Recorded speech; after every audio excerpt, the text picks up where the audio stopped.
back to vampires. So if you're not sick of it yet, then join us. We're going to cover some more blood-sucking fiends. And first up on this one is Justin Cotton to my left or right, depending on how you angle these things. Also with me is co-host CF Roberts, Briggy Williams, and AKA Francis Funky Chu has Lollipop. rejoined the channel. Funky Lollipop. Sorry, I didn't mean to step on you, Francis. That's okay. Yes, we're quite a crew. So, Justin, what vampire movie do you want to talk to us about? Well, I've gone back to an old favorite of mine, and I'm also a Stephen King fan because I read a lot of books, or did until recently. But it's Salem's Lot, which is one of the early Stephen King novels, and also the American Dracula story, I suppose. And it was also a 1979 miniseries with David Soul in it, um, which I remember quite fondly, but I haven't seen for many years. So there is a 2024 version, a movie version this time of Salem's Lot. Interestingly, one of the executive producers I notice is Stephen King himself. Also, James Wan, who's Malaysian from Australian from Melbourne, Australia, who is Oh, I involved in didn't the realize. Conjuring films, and before that, the Saw films. Yep. So Yes, he's kind of well known with horror movies I'm I'm these a I'm days. a I'm a Saw fan. I thought I would hate them, and then I got addicted to them. So Haven't seen it. I Yeah. didn't get addicted to Eli Roth, but I did get addicted to the Saw movies. But James I did Wan remember, also directed the Aquaman movies, which aren't as good yes, as Saw. Mm. it seemed to be a Um, bit different from what he normally does. But I was a big fan of Conjuring 1 and Conjuring 2, which are several years old now, obviously, but they were James Wan produced as well. mhm. And he also often collaborates, apparently, with a director by the name of Gary Dalberman, who I haven't heard of before, but he's the director in this Salem's Lot film, and also wrote the screenplay. And one good thing about it is that the screenplay is not completely faithful to the original novel or the miniseries from '79, which was very faithful to the novel. Mhm. So therefore, it's not. It feels like you're watching something fresh in the last half of the film, I think, or last one third of the film, because that's where it mainly departs from the original plot. Um, but basically, I'll just go through some of the actors. There's no real big names that I saw. The main character is Ben Mears, who's a writer, as is often the case in Stephen King novels, who returns to hometown Jerusalem's Lot in Maine. So he's a writer. He's effectively the main protagonist, Yep. aged about sort of late 30s, played by Lewis Pullman. There's a young 11-year-old African American kid, Mark Petrie, played by Jordan Preston Carter, and I thought he was a standout of the movie. Actually, he was a great choice. There's a typical Stephen King movie actor called William Sadler who plays the local sheriff, and I saw on Wiki that he may have also been playing Kurt Barlow, who's the main vampire in the film, Mhm. obviously under a lot of makeup. So, and the other main characters are Danny Glick, who's the kid from the local town who first goes miss. His brother first goes missing, and then as a result of his younger brother going missing, Danny Glick is also captured and bitten by Kurt Barlow. There's a Susan Norton who is kind of the love interest for the Ben Mears character. She's a main character. Matthew Burke, who's the school teacher, his character was effectively quite humorous, but also a main character. Dr. Cody, who sort of becomes one of the gang of protagonists towards the end of the film, trying to stop what's happening to the town. He's a Dr. Father Seward Keller, yep, stand-in. yep, and Father Callahan. So where it starts is a Richard Straker comes to town from Europe, from the UK, I think, and he's opens an Justin, antique. carry on. I'm just going to use the restroom. You guys continue. Okay, sorry. He opens an antique store as called Straker and Barlow in the township, but they also buy this old house on the hill called the Marston House, which looks eerily similar to the house in the Psycho film, Alfred Hitchcock Psycho film, and a large box full of dirt gets delivered to in the sort of the dead of night to this old house. Um, so one thing this film does really well is it builds a lot of menace and threat in an eerie sort of atmosphere throughout the film. The setting's really good. There's a lot of foggy night type scenes, a lot of fog in this film. So a lot of menace and foreboding is built up. But at the same time, the film is quite fast paced. It's about 2 hours in length, so the action keeps moving. One of the downsides of that, though, is that you don't really get much time to have character development when the action is moving as fast as it is. Mm. Um, Another really good aspect I liked of the film was the special effects. Obviously, way more advanced than what was in 1979. And in particular, Kurt Barlow as the Nosferatu style head vampire is really effective, and some quite good jump scares in the film involving Kurt Barlow, I have to say. Um, uh, so there's not much time for character development, but at the same time, you don't get bored at any time watching this film. Um, and Richard Straker is basically it turns out, as per the original novel in the last miniseries, that he's not actually a vampire himself, but he's somebody from Europe who has basically become like a familiar to the Kurt Barlow, basically a Dracula type character who's obviously lived and preyed on mortal people for centuries. So he's under the enchantment of Kurt Barlow and basically does his bidding during the day, including at the start of the film. He tries to trap, or he does manage to trap the younger of the two Glick brothers, who becomes like a sacrifice in the first 20 minutes of the film for Kurt Barlow. And what it says in the film is that once there's been a child sacrificed to Kurt Barlow, then the whole township is not, becomes ground that can be traversed by the lead vampire. And as you know, it's a bit like a Jaws film in that one by one people are basically attacked and killed, and then turned into vampires uh, by Kurt Barlow, and then by other people who have already turned into vampires, until you have basically half the town that is have become undead. Um, Also, the younger African American character, who's only 11 years old, Mark Petrie, he manages to resist the Danny Glick vampire when he appears at his window. He manages to fight him off with the use of a cross. And so there's lots of these typical vampire type objects which are used to ward off vampires. They do their research. The cross can burn the vampire.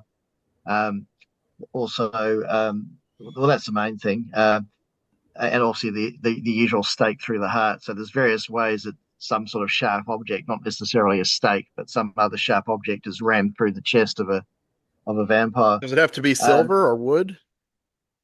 well, it doesn't have to be wood, because there was one where there was like a pole with a sharp edge that was reflexively put in front of somebody, and the vampire just impaled themselves on it. Yeah, that Um, that tends to vary from text to text. It used to just be wood or silver, but sometimes, yeah, it's any metal through the heart. But One thing that was a plot divergence was that, as I think I mentioned before, traditionally vampires would only be active at night time, but in this case, Kurt Barlow and as well other vampires that are created during the movie tend to be able to operate during the day, provided they're in shade. So wow, the that's a Mark big Petrie character, departure from the original. yeah, and it's arguable whether it totally works, I have to say. But Mark Petrie, towards the end of the film, is in the Straker's antique shop, and it's 2 o'clock in the afternoon, so you think he'd be okay. But the Danny Click vampire then attacks him inside the shop, because the shop is gloomy and with shades, with blinds over the windows and so forth. Um, but then I think there's a sharp object is put before him, and the Danny Glick vampire impales himself upon that. And Mark Petrie says, "Well, Danny, I told you that I would free you from this, and I was good to my word." Hmm. And then it moves on. Towards the end of the film, it's clear that the town's deserted, because you don't see anyone around during the daytime. But the final climactic scene actually appears or takes place in a movie drive-through park, a drive-in movie park, uh, which is obviously a departure from the original novel and miniseries. The film's set in 1975, so at that time, drive-in cinema was obviously very big. Mm. There's an earlier scene where they're in the drive-in movies. And the boots or trunks of cars have become basically stand-ins for coffins. So when Ben Mears and the young Mark Petrie and I think Dr. Cody, who she's one of the last few surviving, Oh, is the when doctor a they woman in this? yes, I forget the name of the lady playing her, but she was quite a good character because Dr. Cody is like the town doctor GP, but she's a skeptic until the last. She says all this talk about vampires is nonsense Right. until she actually sees it for herself, and then she's all in on the vampire thing straight away when she actually sees it for herself and produces I think she a couple of ice block sticks to try and make a cross Oh, inside the mortuary. This is when one of the corpses comes to life as a vampire.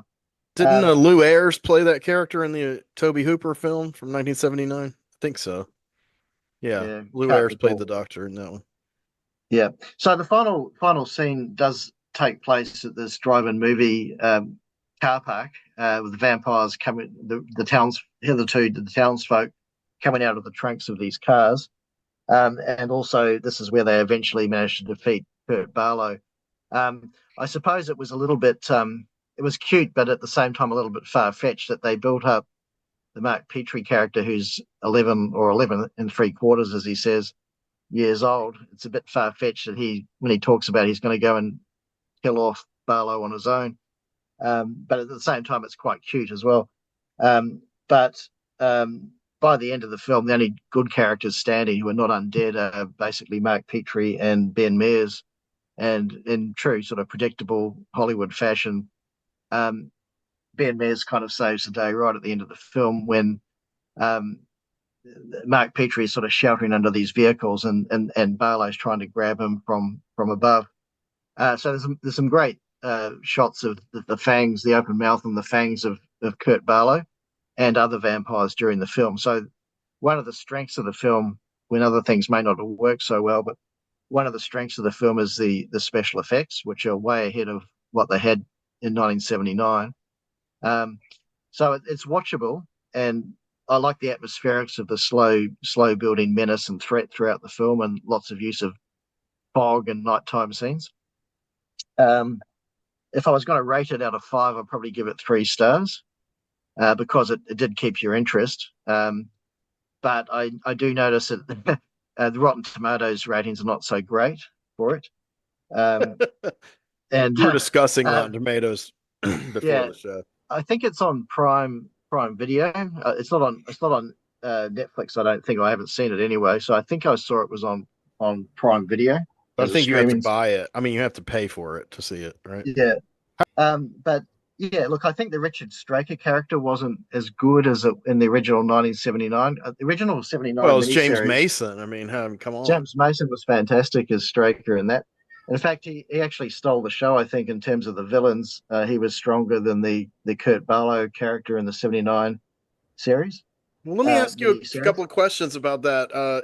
I remember the novel about as well as the show. I saw the show when it was first run. I was very young, and Yeah. I saw it. I rented it or I saw it like 15 years later. So it's been a good while since I've seen it. But um, from what I understand, this is a part of the novel I did not recall that well. Uh, the Barlow thing. Now, I had read that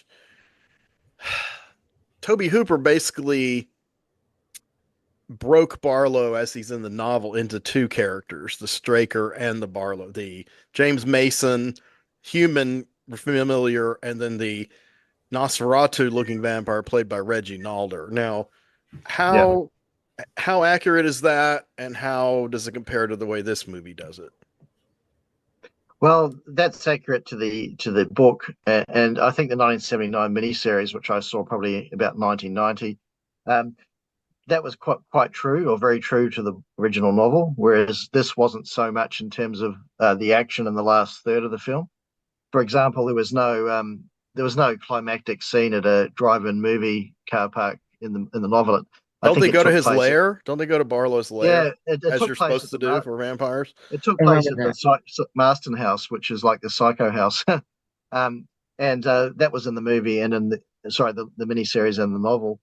But in terms of it was the same characterization in terms of Straker was a human familiar, and and then the vampire was Kurt Barlow, who obviously lived and preyed on people for centuries. Now, But what Is happens? Barlow more talkative than in the 79 version? So I think he's pretty bestial in the 79 version compared to the He novel. was. I think he had played a bigger role, and I think he was more in the background. Well, not completely, but he was more in the background in this movie. And he actually got killed by one of the characters. I think he was killed by the Mark Petrie character about two-thirds of the way through the film. And Oh, then what really? happens is, Huh. yeah. So this is That is different from different. Yeah. this is a departure. And what also happened was during the day, Straker had managed to woo Susan Norton's mother. So Susan Norton's mother becomes like a deranged follower of Kurt Barlow. I think Barlow's also visited her, and so she kind Oh. of takes the place as the human familiar of the vampire after Straker has been killed, and she's walking around with a Oh, so shotgun trying to. Straker dies earlier, but Barlow dies Yeah, earlier too than in the original, or no, Barlow dies right at the end. It's just that he's okay. killed in the last few minutes Oh, okay. at by Ben Mears at the drive-in movie cinema. And then at the very end, Ben Mears and Mark Petrie just drive off, saying we're going to start again, start anew, sort of thing. Mhm. So it's a good Hollywood ending, it's similar to the novel and the miniseries. But the last third of the film is quite a departure from both. Um, Who? but in a way, I thought that was good because you felt like you were seeing a fresh story because of that. Okay. But I do think that it was probably didn't work to have Susan Norton's mother take over as the human familiar. She wasn't that convincing, Now and you probably covered this while I was in the restroom, but so Susan, after she gets intimate with Ben at some point, who vampirizes her? I forgot from the novel. I remember her being turned, and then Ben has to kill her himself yeah, and in the that's exactly novel. what happens. That part is the same in the movie, Okay. but she gets they were about to kill her because she's in the trunk of the car, and Dr. Cody is about to put the stake through her heart because Ben Mears doesn't feel like he can do it. But just before she does that, there's a shotgun blast that kills Dr. Cody, and then you see walking towards him is Susan Norton's mother, who's become enchanted by Kurt Barlow and Oh. effectively the replacement for Straker.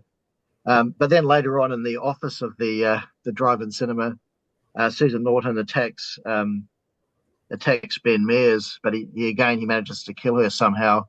I think again using a sharp penetrative object to drive through her heart. Ben Mears kills her in this movie. I can't remember how she's killed in the original miniseries, but I do recall that she was turned into a vampire.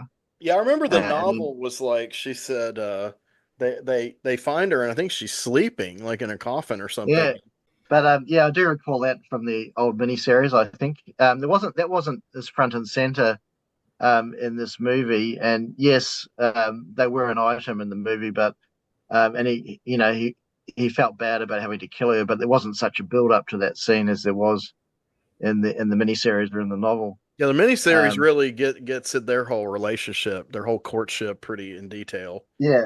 Well, I think they had more time too, didn't they? Because it was It's given it two-parter. was a miniseries, it was a two-parter, so it was Yeah. probably over 4 hours, not 2 hours. You know what I mean? Yeah. Yeah. Yeah. Is this a But longish movie, this one? it's about 2 hours exactly. Okay. And that's what I was saying before. You kind of it was fast paced, which was good because it kept your attention. But at the same time, there wasn't much time for character development. And one of those things would be the courtship between Susan and Ben. The novel had really good character development. The That school teacher was good, Matt Burke too, is sort of like a heroic type school teacher. He's sort yeah. of played by sort of a bumbling older guy with a beard, but he's quite early in the piece onto this idea that there could be a vampire type thing, and he's doing his research and so on and so forth. So he goes to the Marston house during the day to try and find the vampire and kill it off. But and at the same time, the young guy Mark Petrie's got the same idea, and they run into each other in the basement. Um, but unfortunately, Straker comes home early from the township and locks him in the basement. And then they find that when they go upstairs from the basement, the stairs have been removed, so they're basically trapped in the basement. Mm-hmm. And while Matt Burke is sort of giving the young 11-year-old a leg up to go to try and access the door into the house, Barlow emerges from his coffin. So that was a good scene. That was quite a scary scene. And it illustrates that Barlow can still move around and operate during the day as long as he's in darkness and shadow. Right. Yeah. Some vampires. By the way, is Striker English? You said Right. Barlow's English, right? We're British. Well, I think they both came from England, but you don't really hear. Oh, no, actually, you do hear Barlow speak at one point. But Straker, I believe, is supposed to be British. He has a slight British accent when he speaks. And I actually thought it was you. He looked a bit like Ewan McGregor. I thought it was maybe Ewan McGregor playing the character. But then when I saw the cast list, it was some guy with a Polish sounding name. Barlow, yeah. I think, was supposed to be in the novel German. I mean, he was supposed to like be from the old world. Kurt is Quite a very few German, centuries older, yeah. than Barlow is English, but Kurt is a German sounding name. Yeah. So yeah, in Okay. the novel, and they're not from there. Obviously, they're from somewhere overseas, somewhere abroad That's in Europe. fascinating. Yeah. Because I'm thinking about how in The Shining, Grady is English, and you have that Yes. croquet guard, which is sort of like all the evil comes from the old world. Yeah. Right. Well, Delbert Grady, the actor who played him, is also in The Clockwork Orange as the father of the main character in The Clockwork Orange. So maybe he was an actor that Kubrick favored, because I think Kubrick was living in England for a long time as well. Yeah, he Kubrick moved was over born in there, I America, think. but yeah, he spent most of his life in England. Yeah. Yeah. Fascinating. Yeah, so it's worth watching. I mean, parts of it works and parts of it doesn't work, but if you like horror films, it's not too bad. Yeah.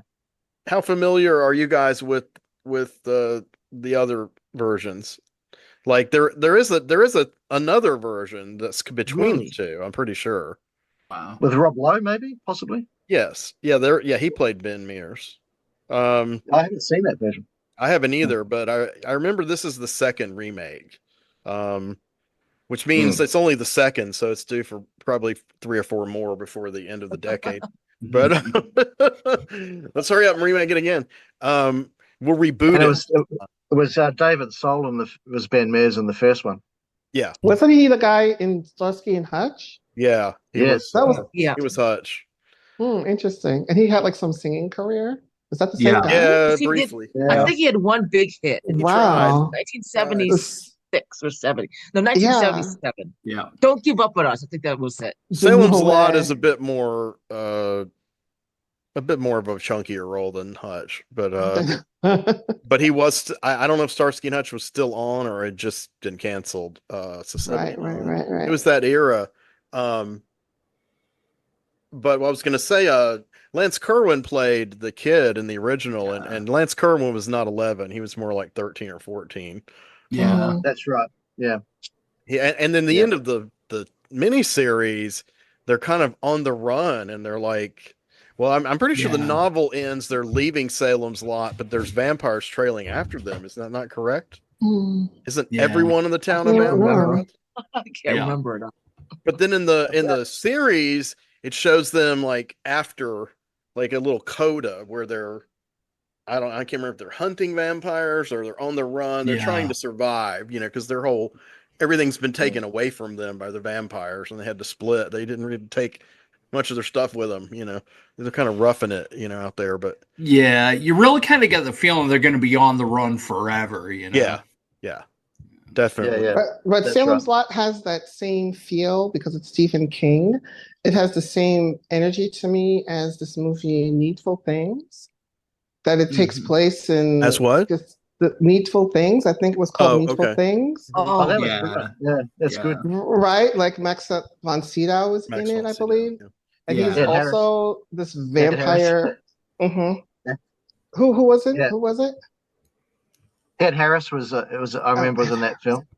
But Right, right, the right. actual novel, the novel was good, Needful Things. And I think it was Hmm. so-so. The movie was just so-so, but it was all right. Yeah, Hmm. yeah. Hmm.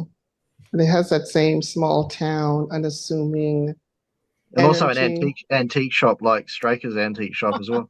It's the same crossover. So Yeah. yeah. All of King's novels take place in the same universe. It kind of reminds Like me of like Castle Woody Rock, Allen Maine. movies where everybody it always takes place in New York. Or, There's yeah. all there's always parking, which is a complete like myth. Like right there, you should know It's like there's the never Marvel any movies, parking. they're all in New York. What They're about all the rest of the world? Don't they need superheroes? right, exactly, right, exactly. So I dig it. I dig it. But yeah, Stephen King, I think all of his movies, I mean all of his novels and stories take place in the exact same universe, Hmm. including Dark Tower, which takes place in multiple Yes, universes, but crosses over with the yes. main King verse because I think Randall Flagg from The Stand is in the Dark Tower too. Hmm. Oh Um, Hmm. yeah, and Derry, the town in It, is appears in a few of his novels. Castle Rock, Hmm. which Castle Rock, man. Yeah. that's where Johnny solves a murder in Dead Zone, but that's in more prominent in some other novels. Oh, you're absolutely right. That's I think, I think the Dead Zone is where Castle Rock first appears, yeah, and I then think it it just is. keeps Yeah, reappearing. that's an early one. I haven't read that many Stephen King books all the way through. I don't know if it was the first non-Richard Bachman Stephen King novel published, but it was one of the first because it was serialized in Cosmopolitan. Carrie came Oh, first, really? I Wow. believe. Yeah, Carrie that came first. Salem's Lot was second, is carried like around 73 or 4. something like that. Yeah. Movie is Yeah. 76. Yeah. We'll say 76. Yeah. I love that movie. Probably the first movie, Stephen King movie. 6 or The 7. real one, not the first one, the real one. Yeah. Because Was it or was it? the Rage is not a sequel. I mean, Dwayne, our producer, worked on that movie, by the way, as a production assistant. Yeah, It's but kind of a sequel after the fact, kind of, sort and of. what about Christine? When did that show up? That was 80s, I think. That was that Early the 80s? 80s. Oh, Yeah. okay. Okay. And Carpenter made the Got it. movie mid 80s, I guess. Right. Yeah. Yeah. Okay. Yep. I loved The Dead Zone. That's my favorite one, a movie based on Stephen King, Yeah. um, by far. Then way back in second place would probably be The Shining. So yeah, Justin, that was pretty amazing. I'll Oh, check thank it you. out eventually. I'm curious about not that curious, but I'm mildly curious about the Rob Lowe one, but I've never really sought it out. Yeah. I don't think I've seen it. That was Yeah. probably Mick Garris. Yeah. Mick Hey, Garris Rob did The Lowe. Shining with Steven Weber. Yeah. Uh, Did you like that series? which That one? the Shining series? I mean the Shining mini series, I the didn't one with see it. It Stephen. doesn't interest Oh, me, except for Melvin Van Peebles being Halloran. Nothing about it interests me. I I think it just, was truer to the book, that yeah, miniseries, because it had the Yeah. hedge creatures. The hedge creatures that Stephen King was very upset that the hedge creatures were not in the Mhm. in the Kubrick film. it was very upset for years. He couldn't quit talking about it. Uh, I, He I was, mean, it was really weird because for me, the miniseries came closer to the novel, but for some reason, it didn't feel as frightening. I mean, the Yeah. Kubrick had a much bigger impact. I he, think Oh, he becomes too attached and wedded to his characters. And when that happens, just as somebody who writes music, there's a line or there's a verse or a melody that I just want to hold on to, and it probably Same here. doesn't work, but I'm just so into it, and I don't give a shit if anyone doesn't like it. I Chuck like it, does but music too. Yeah, yeah. you know what I mean? So I do know. when you're writing, yeah, and you're writing a character, you're very wedded. You see them, you see their lives, you build a whole world around them. I was just mentioning, a story called Bag of Bones by Stephen King, which I quite enjoyed from maybe 20 years Hmm. ago. Hmm. And I just I've looked up, heard of it. there is actually a movie as well. So That doesn't maybe I'll surprise ask, me, but I've oh, might never have to read the ask what's book someone to or find it the for me. story. Well, it's one of my favorite novels, of not the favorite, well, be in my top 5 novels from Stephen King, Bag of Bones. It was Oh really, really wow, good. yeah, I Yeah. kind of vaguely remember the It novel. was in Yeah, the Florida Keys, on an island off the Florida Keys. It was overgrown, and there was a house that was overgrown, but and an artist used to live there or something. But it was about a ghost ship, and that kind of thing would appear at night with these marauding ghosts. he And did get that idea from The Fog. so So the island was kind of cursed. So Yeah, it was an enjoyable novel actually. So he was a I don't big Is know this fan the of the one that thought. starts out with I think a guy, his wife dies in a car accident or something, or gets run Yeah, over? that's Okay. right. Yeah. And there was a friend called Wyman who lives on the island as well, who he sort of befriends. He's sort of a good character. But Hmm. yeah, so it's Mick Garris as the director, I see. And it's a 2006 film. So Is it a I don't TV know, or a theatrical movie? I can't remember. it might be a TV movie, I think. But it was It's it's you can Google it. I It's got a 71% rating from viewers, so not too bad. oh then definitely it's great. No, I'm kidding. Yeah.